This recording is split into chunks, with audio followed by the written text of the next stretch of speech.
Bota nuk u zgjua prej fatit nartës, po prej emrit të Jared Kushnerit, dhe sigurisht prej hijes së vjerit tij, të cilin e urrem për vdekje krejt armata globale online që kujtoi se gjeti në bulevardin e Tiranës vaterlon e Donald Trumpit. Dhe si në një film science fiction, bulevardi përputhi atë armatë të frikshme me krejt armatën e urrejtësve shqiptar, off dhe online. Jo ndaj Donald Trumpit, po natyrisht ndaj meje dhe ndaj jush.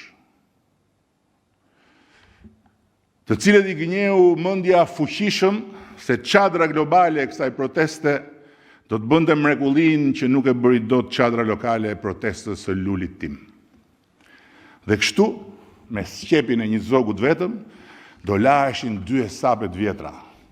Bota e madhe do ta turpronte Trumpin në betejën e Nartës, fiks 2073 vjet pas betejës së Palasës, ku Cezari turproi Pompeun, ndërsa armata shurdhuese e influencerësve, followersve, analistëve, dialistëve, opinionistëve, urrejtësve, kinse patriotik dhe mercenarëve digjital të vënë në dispozicion bujarisht nga armiqtë e Shqipërisë apo nga konkurrentët e saj të egër në industrinë e turizmit, do shpëtonte Shqipërinë nga unë, për llogaritë të karavidheve të opozitës së dukshme dhe të padukshme. Nga llapaqorat e ballibullistat, tek blok revolucionarët e aeroportit, dhe deri tek lukëndryshkurit e vetë familjes son të madhe.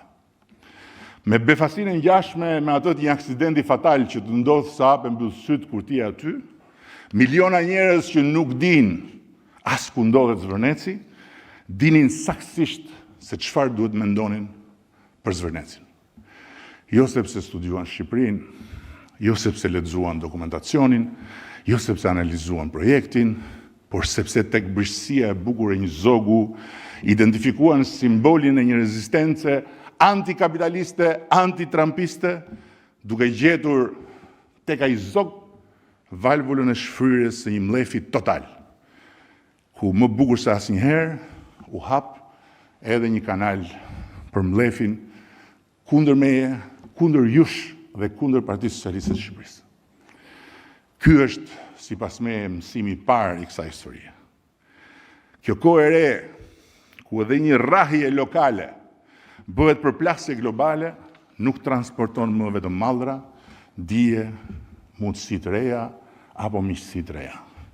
Transporton zemrime, transporton identitete politike, fetare, sociale, transporton paragjykime, agresione dhe gënjeshtra shumë më shpejt se sa transporton faktet, arsyetimet e lëre më pastaj mirëkuptimet. Një projekt zhvillimi në Shqipëri u bë brenda pak ditësh pjesë e një lufte ideologjike